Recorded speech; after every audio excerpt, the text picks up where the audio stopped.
Bom dia, galera. Estamos começando mais um Café com Cultura. E hoje estamos aqui com Antônio Conserva, um amigo aí que faz pouco tempo que a gente se conhece, mas eu posso chamá-lo de amigo já. Eu queria começar aqui apresentando um pouquinho o Antônio. O Antônio tem uma história tanto de vida quanto de carreira muito interessante. Assim como vem acontecendo aqui na Eduz, em um momento da vida dele, ele começou a sentir que precisava construir a carreira de uma forma um pouco diferente, um pouco mais alinhada com aquilo que traz paz. E eu o convidei aqui para contar um pouco sobre ele, sobre essa jornada, né, dele.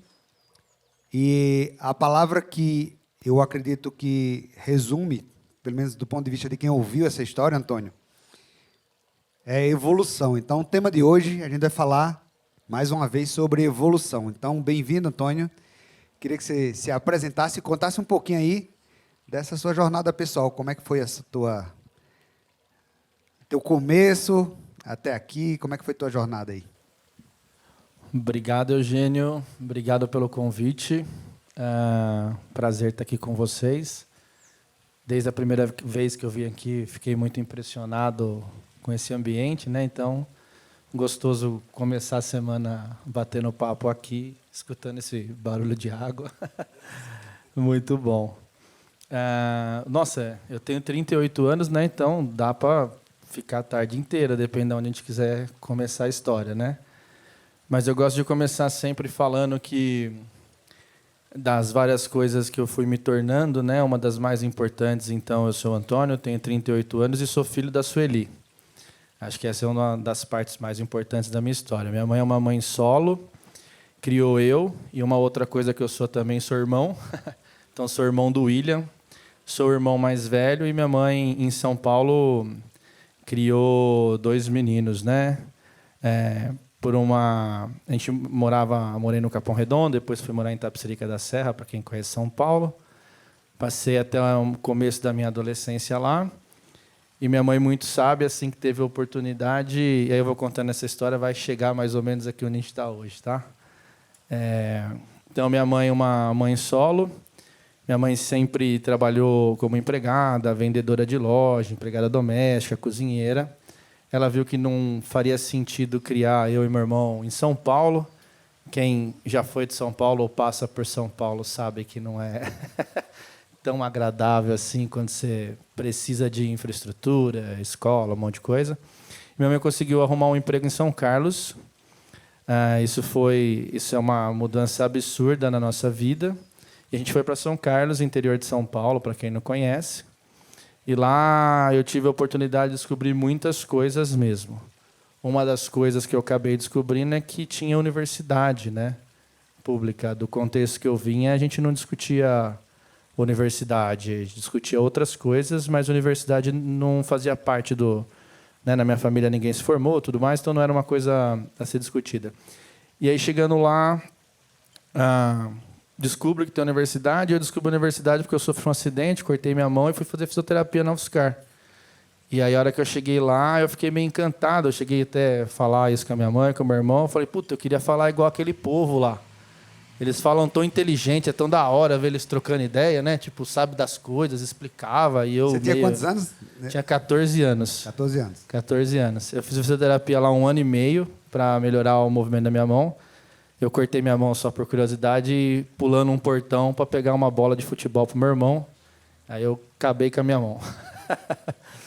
Bom, sabendo disso, eu falei, pô, legal, deixa eu entender. E aí o meu irmão, por sinal, foi jogar futebol lá dentro. Tinha time da cidade, etc., que a UFSCar deixava usar a infraestrutura lá. E, por coincidência, meu irmão virou jogador profissional de futebol, saindo de São Carlos, e eu comecei a querer entrar lá. Então, seguindo o meu processo, comecei a trabalhar, porque eu sempre estudei em escola pública, e aí fiz um plano. Meu primeiro plano foi fazer curso técnico, Então, fui fazer técnico em Química, nada a ver com o que eu faço agora. E, nesse processo, consegui fazer estágio na UFSCar. Então, a UFSCar sempre teve na minha história. A UFSCar é a Universidade Federal de São Carlos. E, dentro desse curso técnico, trabalhando lá, comecei a me dedicar para passar na UFSCar e passei em Ciência da Informação. Passei em Ciência da Informação com 24 anos. Fui me formar perto dos meus 28, 29 anos. Até então, sempre trabalhei em fábrica, fiz estágio, trabalhei como técnico nesse processo, mas, terminando a faculdade, eu conheci um professor que foi muito importante na minha vida, que é o Gregolin. Ele era professor da Engenharia de Materiais na UFSCar, me convidou para fazer, dentro do grupo de pesquisa dele, iniciação científica, e eu trabalhei lá por um tempão de graça, né, junto com eles. E, por algum motivo, mais ou menos, lá quando eu estava perto dos 30 anos, ele chegou para mim um dia e falou assim, olha, eu tenho um genro meu que eu acho que você pode ajudar ele. E aí eu falei, pô, legal, se eu posso, me conta um pouco como. E ele falou, ele tem uma startup. Na época era super da hora falar startup, né? Era um negócio meio místico, né? O que é isso? Mas eu quero, né? E ele falou, ele precisa implantar algumas coisas lá, eu acho que você pode ajudar ele. Eu fui lá, falei, pô, vai ser sensacional. Cheguei lá e ele falou, cara, eu estou lendo um livro aqui de agilidade do Scrum e eu queria fazer isso aqui e tal, mas eu não tenho tempo, você não me ajuda? Eu falei, nossa, vai ser um prazer. Em resumo, né, fiquei lá um tempo super importante para mim, que me permitiu mudar de vida. Foi a primeira vez que eu entrei num trabalho que eu gostava do que eu fazia. Até então era muito físico as coisas que eu fazia, né? Cansava muito, ou tinha uma certa violência simbólica, né? A gente pode falar disso aqui também. Depende de como você se veste ou como você sai do trabalho sujo. É meio ruim sair do trabalho e chegar em casa, ele é meio violento. Sei lá, parece que a pessoa não te quer ali, te olha diferente. Nesse caminho todinho. Aí você começa, sua autoestima vai ficando estranha, assim, né? E quando eu descobri isso, que dava para trabalhar no lugar com a cabeça, foi incrível, assim. Foi transformador, eu fiquei super feliz. E aí a minha trajetória ela muda muito. Então, eu tenho 38, não fazem muito tempo de toda essa mudança que eu tive na minha vida.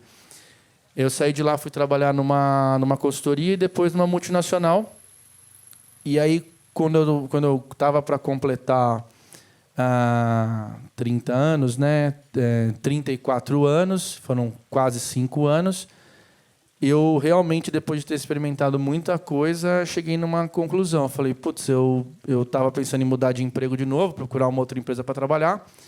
E aí eu cheguei a perceber que... Eu falei assim, cara, será que é o trabalho mesmo? Será que eu vou ficar trocando de trabalho até achar algum significado? Vou ser feliz fazendo, né? E até então eu tinha meio que na minha cabeça que eu não via a hora de me aposentar, porque não curtia fazer o que eu fazia. E aí eu já conhecia bastante de agilidade, eu tinha um papel de ficar falando para os outros o que os outros deviam fazer. Eu falei, mas tá estranho isso, né? Porque eu falo o que os outros têm que fazer. Se dá errado, não acontece nada comigo. Então tá meio fácil essa vida, né? Trabalha assim, faz daily, faz não sei o quê. Mas e o produto lá? Eu falei assim, então eu precisava me expor mais. E aí eu comecei a falar assim, deixa eu ver se o que eu estou falando que eu sei, se eu sei mesmo. Vamos confirmar. E aí eu comecei a dar consultoria de graça, comecei a fazer muita palestra, muito meetup. E eu percebi que quando eu ia falar e ajudar as pessoas elas iam evoluindo e pediam para eu ficar no dia a dia, ajudando ali. No dia a dia delas, assim. E eu falei assim, então eu vou empreender. Vou fazer isso. E aí eu decidi largar desse emprego. Tenho umas conversas muito boas com a minha mãe que eu lembro muito, mas foi a primeira vez que eu ganhei bem na vida.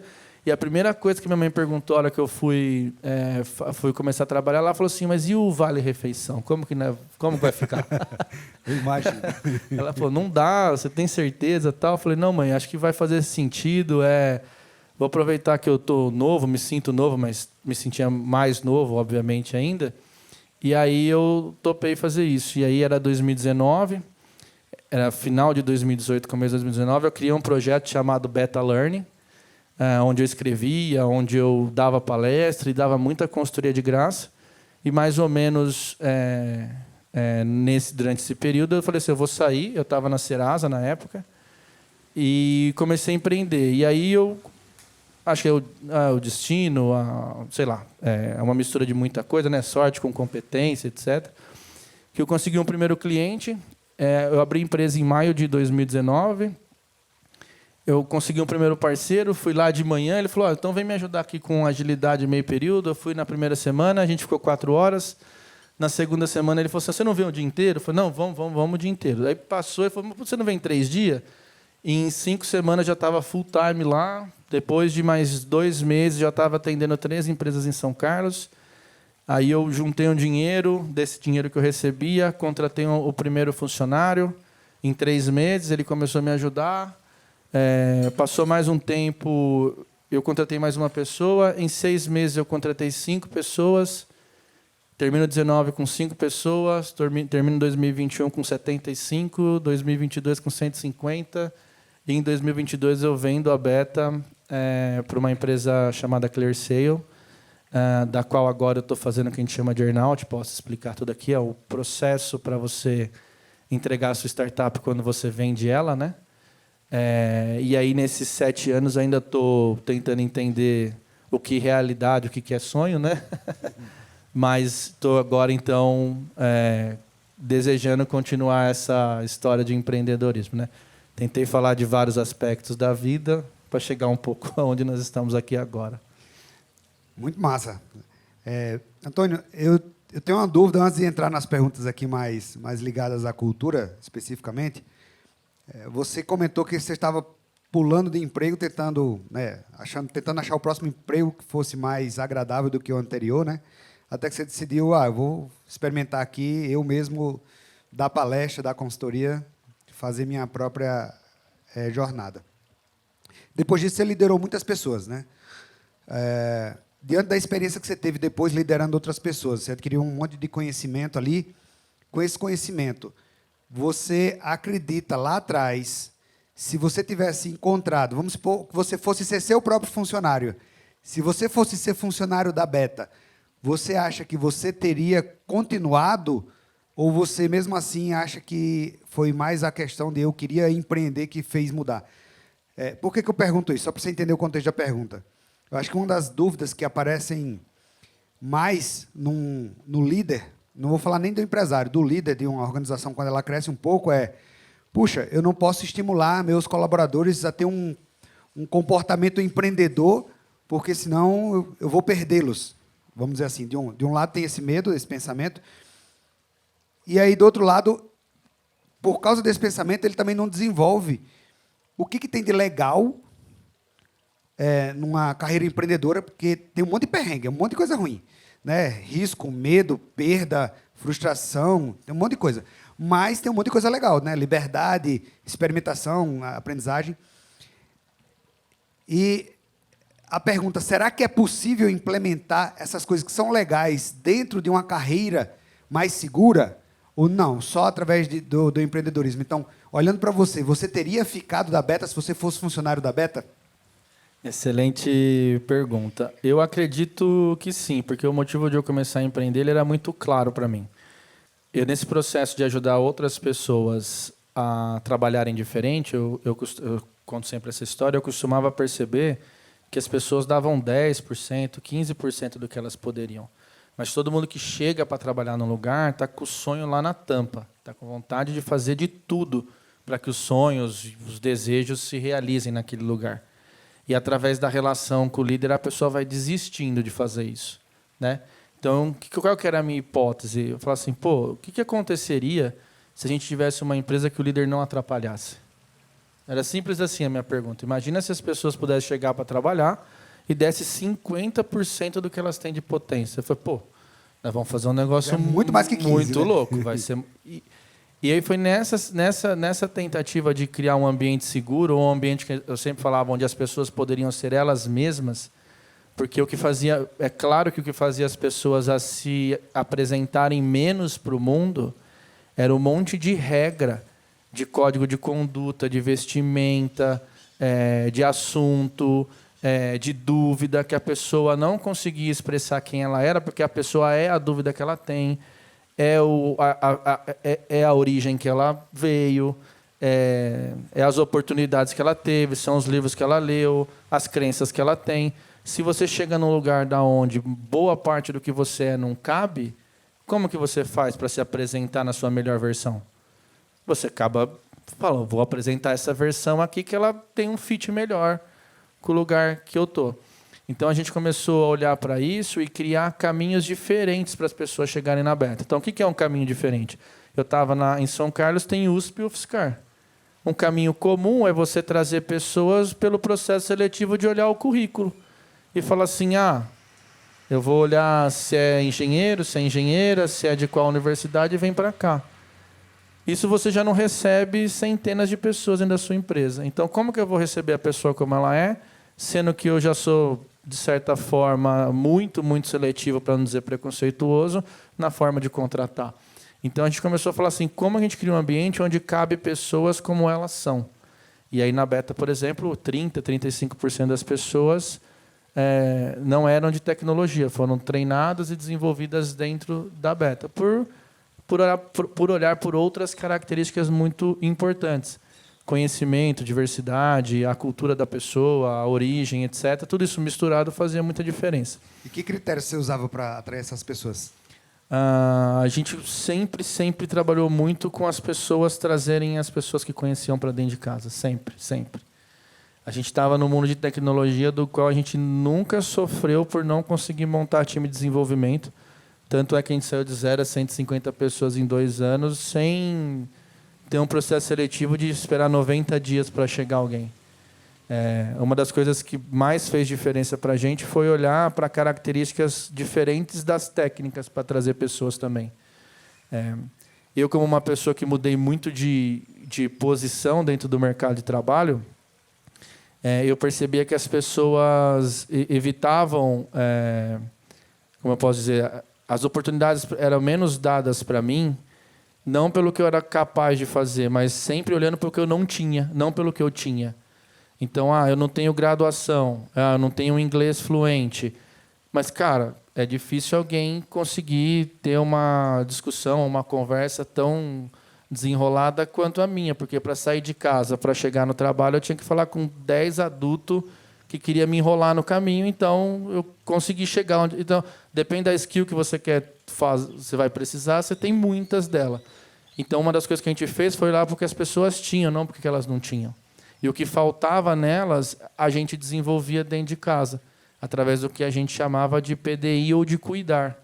A gente falava que, se você cuidar da pessoa como ela chega e cuidar do caminho dela, ela vai se sentir segura para aprender. Então, uma das coisas que ajuda muito as pessoas a aprenderem, elas não terem vergonha de quem elas são no momento da aprendizagem. Então, eu, Antônio, com 38 anos, se eu tiver vergonha de falar que eu não sei, falar espanhol na frente de todo mundo, talvez, se eu falar que eu não sei e tiver coragem para fazer isso, alguém fala, eu consigo te ensinar. Porque eu lembro que na Beta muita gente queria ensinar.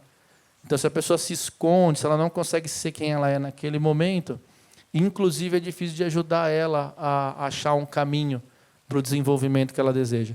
Então, a gente trabalhava muito nisso, em reconhecer o que a pessoa tinha de bom e depois criar um ambiente seguro para que ela pudesse desenvolver o que ela ainda não domina.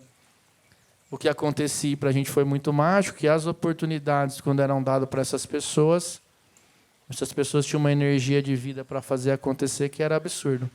Então, para a gente também foi muito diferente, não que é mérito ou demérito, mas convencer alguém que tem 30 e poucos anos, já tem um filho ou uma filha, a aprender tecnologias novas, porque isso pode mudar a vida da pessoa, era muito mais rápido e interessante ensinar essa pessoa do que um engenheiro da USP que já veio formado e falou assim, só Java para mim está ótimo.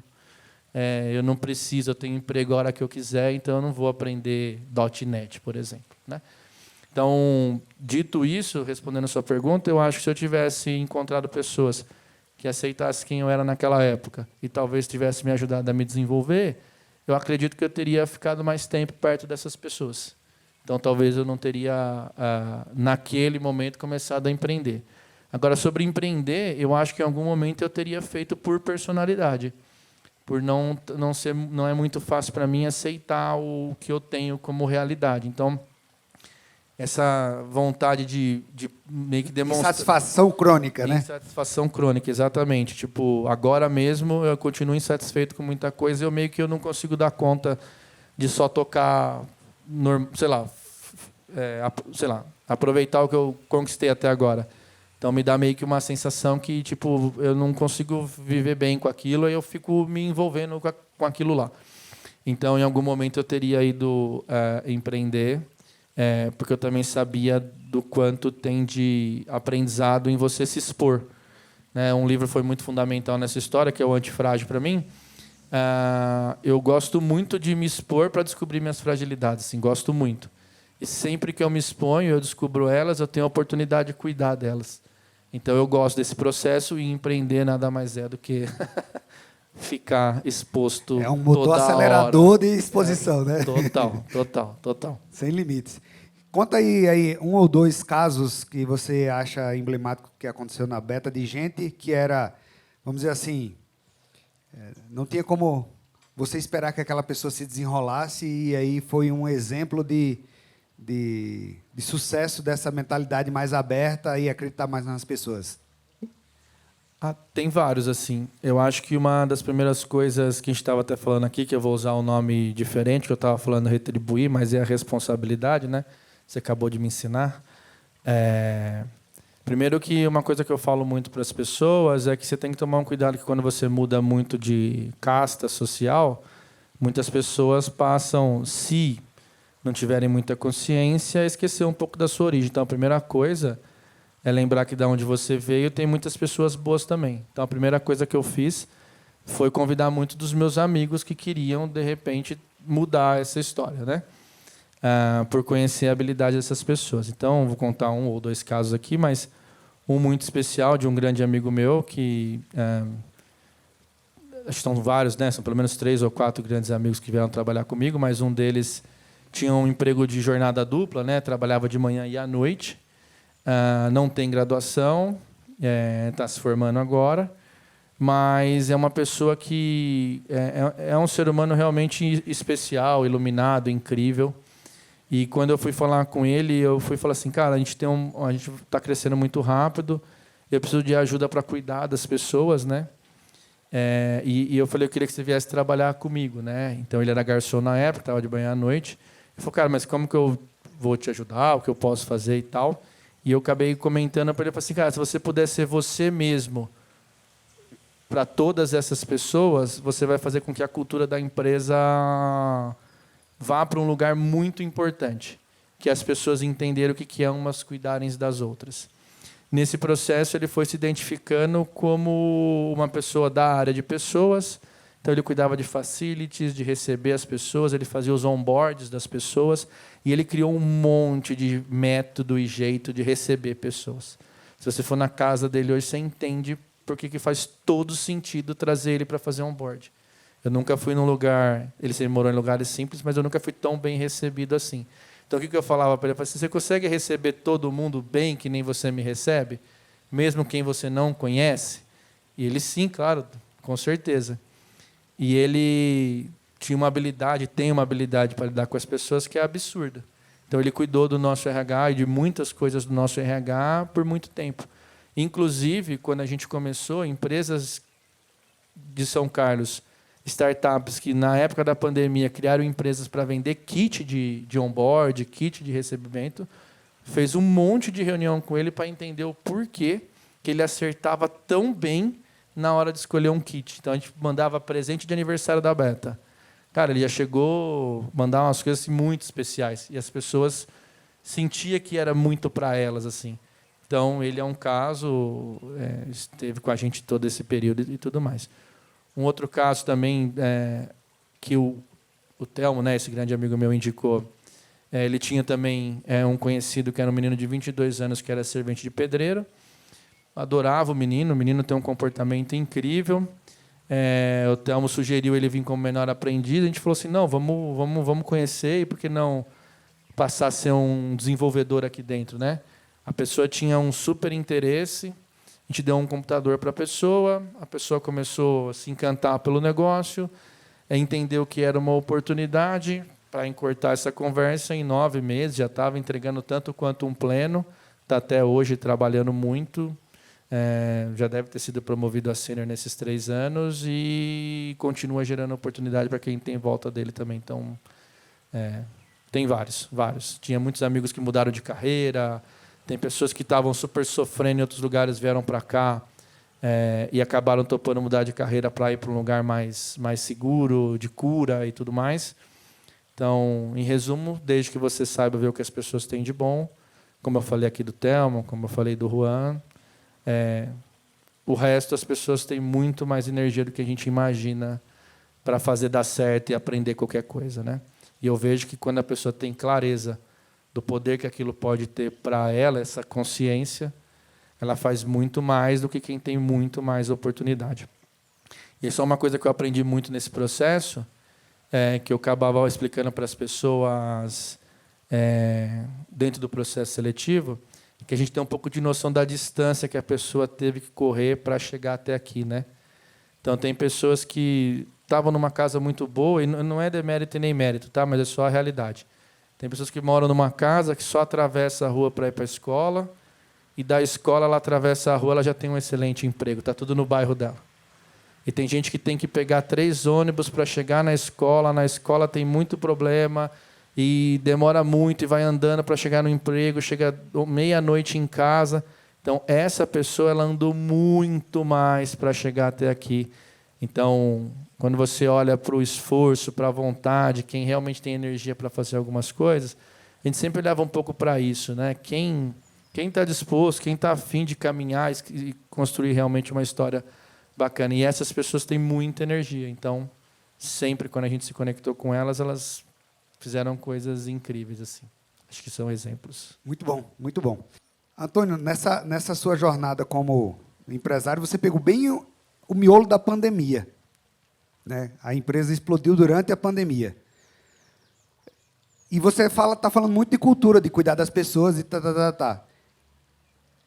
Para a gente que está aqui, a gente sente que quando as pessoas ficam muito em casa, é mais difícil ter essa troca de energia, essa troca de cultura, do que quando as pessoas estão aqui. E praticamente a pandemia, seu negócio foi online, não foi presencial. Como foi esse desenvolvimento da cultura com pessoas estando em casa? Como é que era esse processo de interagir com as pessoas, fazer as pessoas vivenciarem essa sua liderança e a liderança dos seus líderes? Como é que funcionava isso? Bom, a gente começou remoto desde o dia 0, né? Quando eu estava em São Carlos é um polo tecnológico, para quem talvez não tenha a oportunidade de ter ouvido falar de São Carlos. Tem centenas de startups lá. E quando eu comecei a empresa, estava naquele momento que era super difícil contratar pessoas, por mais que você estivesse num polo, onde em São Carlos tem todas as engenharias, quando você soma UFSCar e USP, né? Então você poderia conhecer pessoas incríveis nesse processo. Mas estava claro que eu não ia conseguir competir, eu não tinha dinheiro, eu não comecei com nada, a gente foi totalmente bootstrap. Então eu falei, eu preciso encontrar pessoas bacanas em qualquer lugar, certo? Então acho que a primeira coisa que fortaleceu muito a nossa cultura é nessa linha de a pessoa ser quem ela quer ser. Ela não precisa vestir um avatar para estar lá em São Paulo, certo? Ela não precisa se vestir como São Paulo, ela não precisa pegar os perrengues de São Paulo. Então, as pessoas olhavam para isso antes da pandemia como um analgésico ou cura, né? Então, você está me falando que, através desse emprego, eu posso, inclusive, ficar perto da minha mãe, do meu irmão, eu posso voltar para perto do mar, eu posso voltar para o interior. Isso, a gente sempre incentivou a pessoa a estar no lugar que fizesse mais sentido para a história dela, para a personalidade dela e etc. Nesse processo, nada vai substituir estar presente, mas o que para a gente fez muito sentido foi os nossos hábitos, como a gente lidava com o nosso convívio. Então, uma das coisas importantes que fez as pessoas sentirem o que era a nossa cultura era que todo mundo, sem exceção, tinha a oportunidade de ser cuidado. Então, todos os líderes, eu acabei desenvolvendo todos os líderes, depois eu posso falar aqui, mas a gente desenvolveu treinamento de liderança, que ainda existe. Assim, foram várias questões que a gente teve que discutir com a liderança para que as pessoas tivessem consciência do que significa se relacionar com o outro. A gente estava até falando um pouquinho aqui antes. Não é uma escolha simples quando você escolhe que o seu papel é ajudar outras pessoas a serem as suas melhores versões. Então, nesse processo, a gente trouxe muito repertório para dentro da empresa, mas o que a gente combinou é que todo mundo ia ter o seu cuidar. Todo mundo seria cuidado. E aí o que vai fazendo diferença é que quando a gente fala desse cuidar, que tem gente que chama de one-on-one, tem gente que chama de PDI, e aí cada um vai chamando, o principal momento daquele encontro era a intenção e o interesse do líder com o liderado de saber como aquela pessoa estava mesmo. Então, a conversa sempre começava com a pessoa perguntando como foi o seu mês, como foram as suas últimas semanas, mas não profissionalmente, se ela tem alguma coisa que ela precisa ou gostaria de compartilhar num ambiente que a gente foi criando e foi se tornando seguro. Nesse processo, muitas pessoas aproveitaram aquele momento para pôr para fora coisas que ela não teve oportunidade ou não se sentia seguro de colocar em outros lugares. Então, a gente começou a perceber que uma das coisas que era muito importante ter consciência nesse processo é que não era só o capital financeiro que fazia sentido. Então, uma das coisas que a gente percebeu é que o capital social é ter relações mais profundas, que você pode confiar e sentir seguro. Capital emocional, como que eu não dreno, como eu não atrapalho a emoção das pessoas. Como que as pessoas conseguem aqui terem um equilíbrio emocional melhor, porque eu, como trabalho, como empresa, eu não tiro as pessoas do equilíbrio dela. E aí, conforme isso foi acontecendo, as pessoas foram tendo consciência do que é estar num lugar seguro, numa relação segura, numa relação saudável. E aí, com isso, a gente ia pedindo para as pessoas darem para as que vinham depois delas esse mesmo cuidar. E aí o hábito que era do líder para o liderado, ele foi sendo desenvolvido e as pessoas passavam a cuidar uma das outras com mais facilidade. Então, o que a gente acabava tendo? Às vezes, um time tinha uma pessoa que estava passando por algum processo e o time sabia e tinha repertório para dedicar tempo da sua semana para acolher aquela pessoa. Então, esse repertório, todo mundo sabia que era muito interessante. Eu estou com algum problema e meio que lá no meu time, na beta, acho que é onde eu vou drenar isso. Então, isso, as pessoas iam relatando para a gente ia aprendendo com isso, e como o foco ele era exatamente esse, a gente não negociava esse valor do cuidar, a gente foi aumentando esse repertório a ponto da gente conseguir cada vez mais passar isso na relação. Aí, como a relação, a gente está comparando a presencial com a remoto, a partir do momento que você se conecta com o outro nesse nível, eu não sei se é tão relevante a conexão ser presencial ou remota. Por outro lado, a gente não deixava de se ver presencialmente. A gente se via pelo menos uma vez por semestre. Então, nesse lugar, a gente aproveitava para ter o potencial físico, né? O abraço, a conversa, o olho no olho, o que, com certeza, para a gente foi diminuindo as barreiras para que, no remoto, a gente se aprofundasse mais ainda em outros assuntos, no relacionamento e tudo mais. Então, continuamos, por sinal, mesmo hoje, muitas pessoas já saíram da beta nesse processo, mas o grupo ainda ele é muito forte, né? E ainda a gente vê o que a gente construiu aqui sendo levado para outras empresas na intenção de criar relações seguras. Muito bom. Tem alguma pergunta aí? Bom dia, Antônio. São duas. A primeira é relacionada aqui na Eduz e a segunda é pessoal.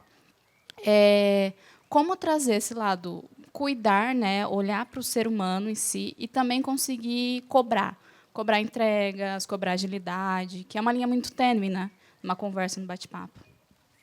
É sensacional essa pergunta, porque por muitas vezes eu tive que explicar essa diferença de você ser líder e não ser pai ou mãe nessa relação, né? Então, uma das coisas muito difíceis, inclusive para um adulto comum, é você ter uma relação de filho com a sua mãe, de marido com a sua esposa, de pai com o seu filho, de amigo com o seu amigo, né? É muito comum você querer ser pai da esposa, pai da mãe, ou sua esposa ser sua mãe. Então, é uma coisa complexa. Você tem que saber, como um adulto, né, ir se desenvolvendo e se formando para você ter esse papel. Então, no papel de líder, uma das coisas importantes e fundamentais nessa história é que é bom deixar claro que o desenvolvimento ele é da outra pessoa.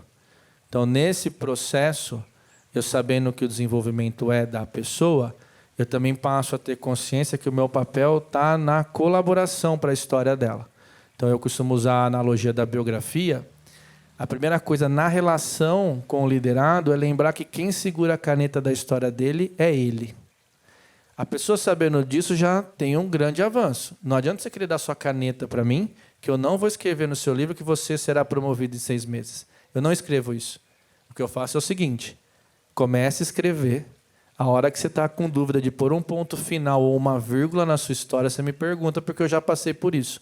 Então, você escrevendo, eu posso parar e falar assim, olha, vamos pôr um ponto final aqui?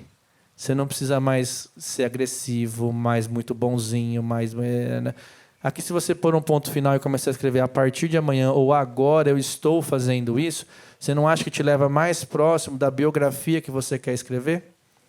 Agora, eu estou no papel de falar assim, olha, vamos ler junto essa biografia, se você quiser que eu leia com você.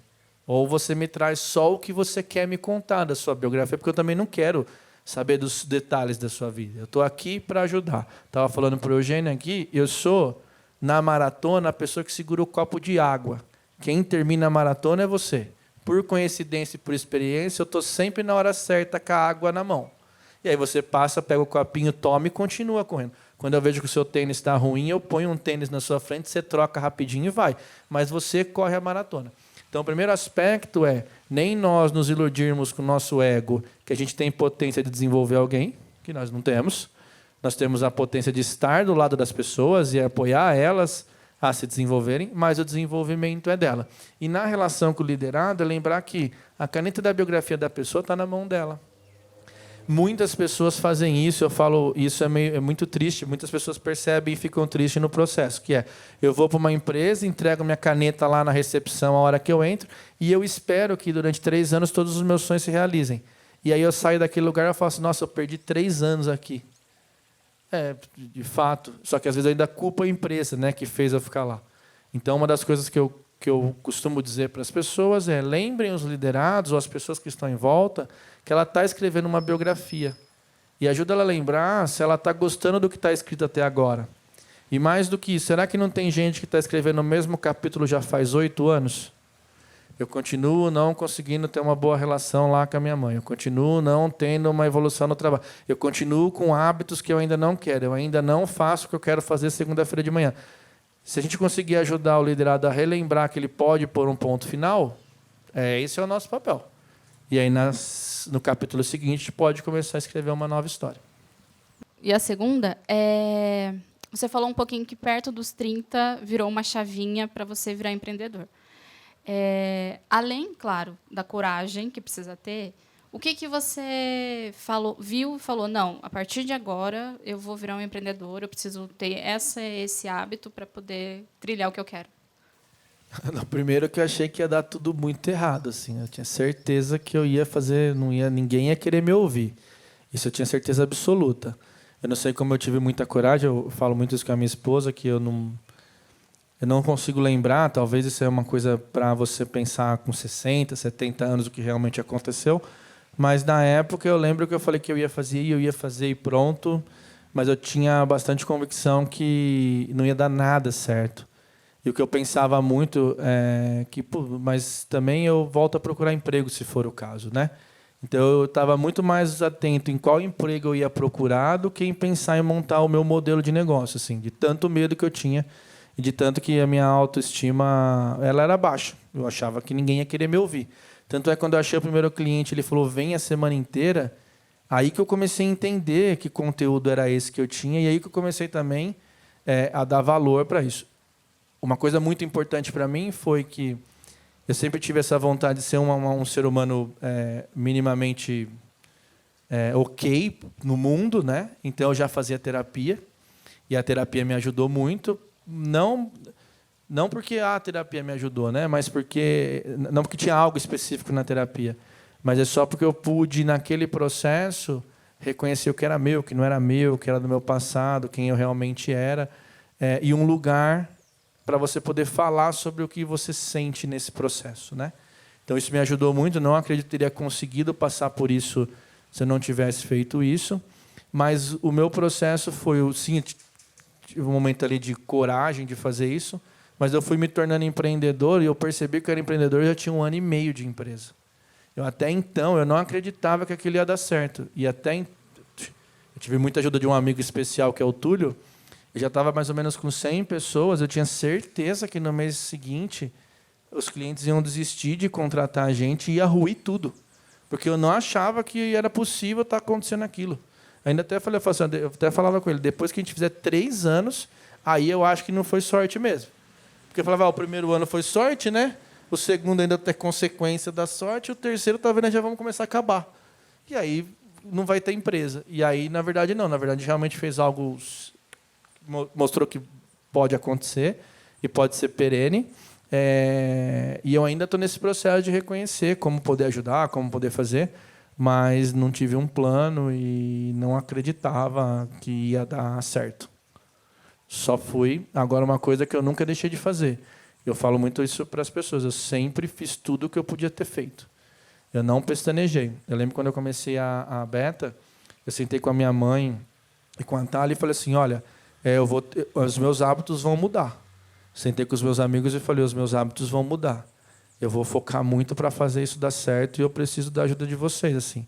E quem quiser me levar para um outro caminho que não esse, talvez eu vou ficar um pouco mais distante. E pedir muita ajuda dessas pessoas, mais como ombro, né, como carinho, etc. Mas isso eu me dediquei muito. Não tenho dúvida que eu fiz tudo o que podia ter feito. E é por isso que eu falo que eu não sei se a Beta é sorte ou é competência. Porque, por mais que eu me esforcei, eu nunca imaginei que poderia acontecer o que aconteceu. Então, eu não sei se era competência, ou se era sorte de ter a competência. Então, é essa mistureira. Mas continuo me esforçando para, se caso a sorte aparecer, eu estou pronto. Acho que é um pouco disso. Prazer, eu sou a Paula. Primeiro, muito obrigada por dividir essa bomba de conhecimento numa segunda-feira no café da manhã. Já deixou o coração palpitando aqui. Não copiando a Bárbara, mas deve ser o fluxo de energia aqui. Eu também tenho 2 perguntas, uma complementando a outra. Primeiro, você explicou que a sua empresa tem uma diversidade de pessoas e origens dela, e que a questão técnica não é uma coisa que você exige. Mas o que você vê em comum para trazer essas pessoas para a sua empresa? E, complementando, o que você vê, no caso, para tornar essas pessoas líderes? Entendeu? O que você acaba trazendo para falar assim, não, essa pessoa vai ser um líder dentro da minha empresa? Acho que para trazer as pessoas era uma coisa que eu tinha vergonha de falar no começo, porque parecia coisa meio boba, né? Que eu falava que eu queria estar perto de pessoas com bom coração. Esse era o processo seletivo. Tanto as 6 primeiras pessoas que eu contratei não sabiam nada de tecnologia e nada de agilidade.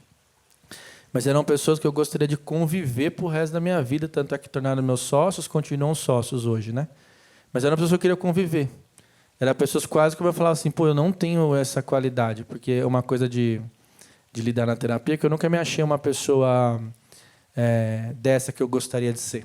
Eu nunca consigo me ver, queria ser uma pessoa boa para os outros, sabe? Não, eu sempre acho que está faltando muita coisa ainda. E eu via nos outros, que generosidade, né? Que bondade, que paciência que essa pessoa tem, isso me encantava. Então, eu sempre falava assim, o mais importante para a gente é encontrar pessoas que tenham um bom coração, que queiram, no final do dia, que o lugar que ela esteja amanheça melhor do que quando ela chegou. Só isso.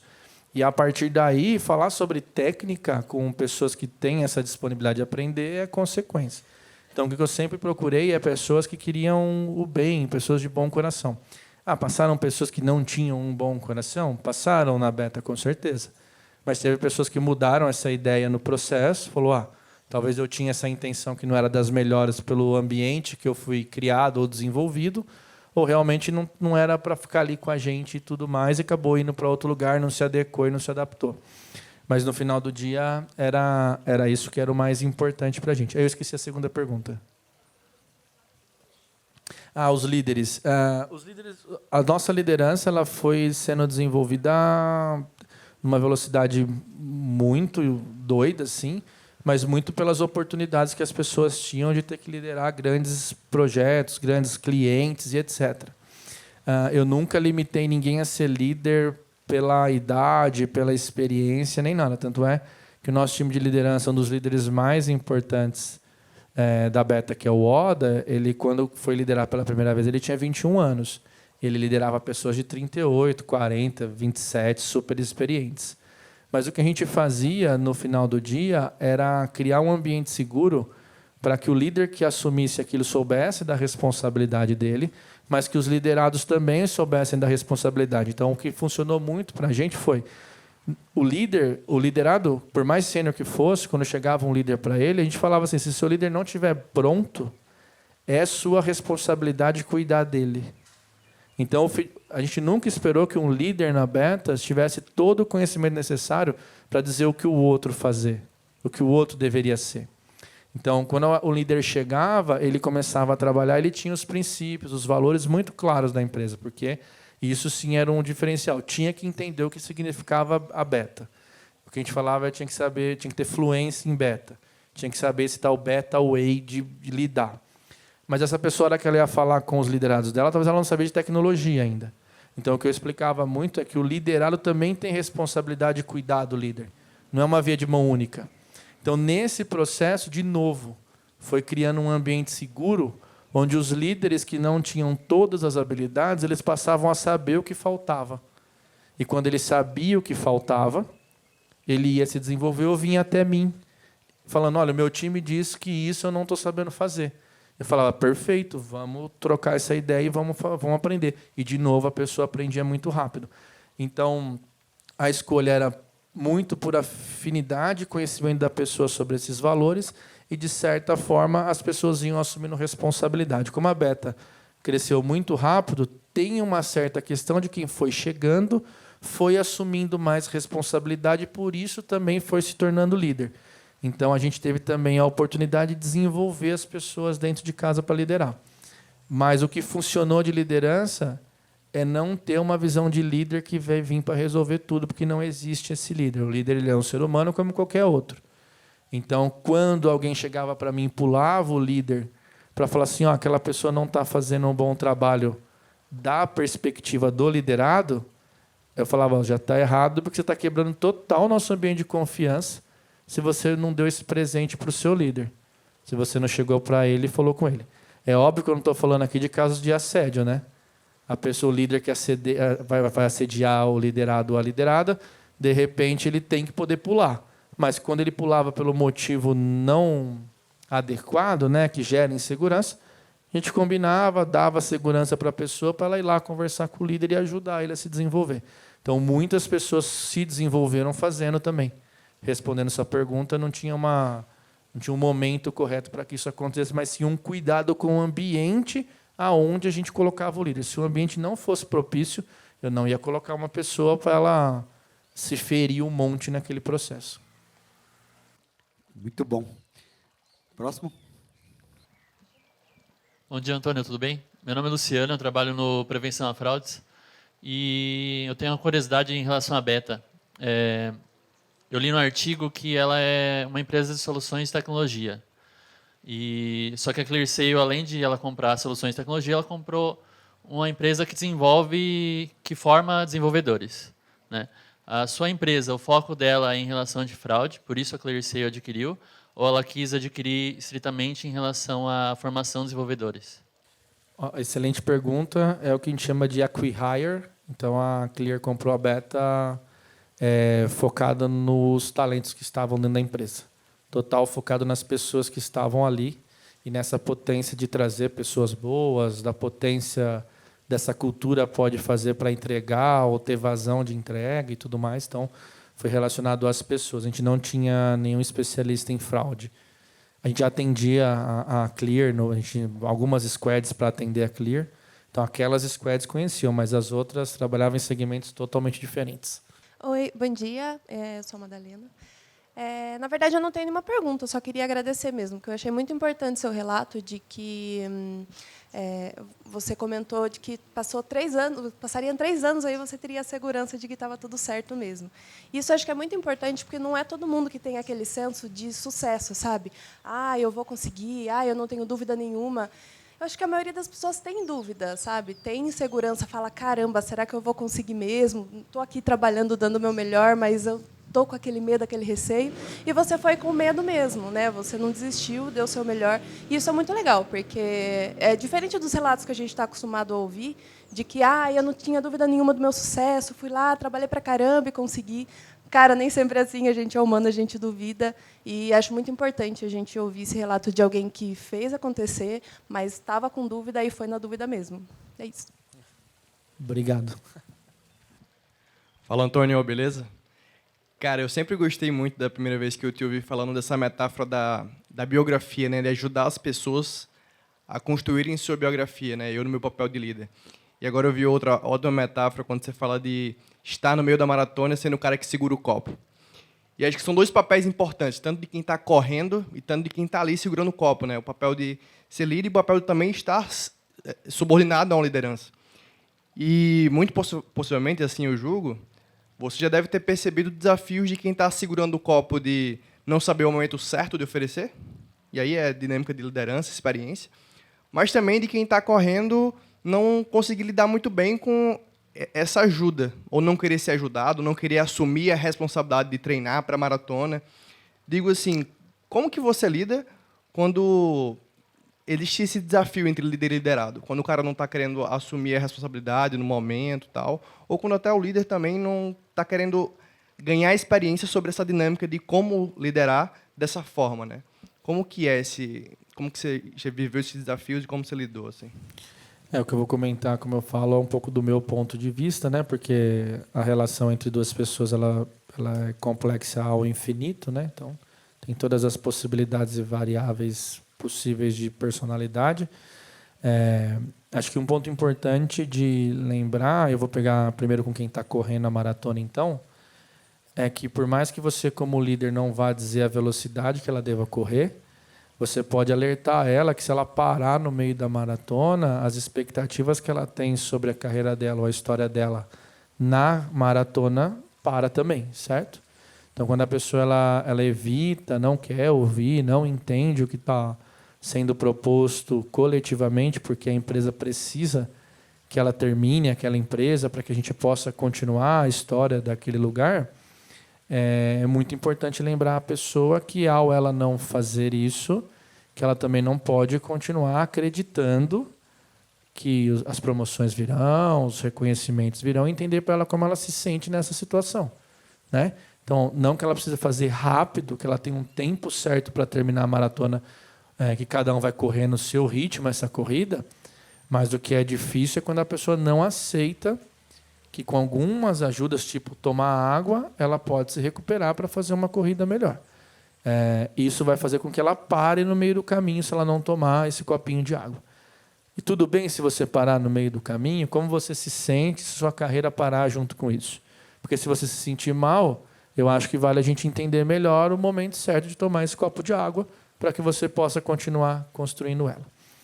Outra coisa diferente, outra coisa super importante também é entender que os líderes nas organizações, eles têm essa responsabilidade e a maioria deles, no final do dia, tem as suas tem o fundador, o dono da empresa, que lidera essas pessoas. Então, o primeiro ponto é não acreditar que um líder, por ser líder, de novo, como qualquer ser humano, ele tem todo o repertório para ajudar você a terminar a maratona. Então, o primeiro ponto é entender se esse líder ele tem esse repertório, se ele está oferecendo água e não vinho no meio da corrida, porque não vai ajudar um copo de vinho, por mais que refresque no primeiro momento.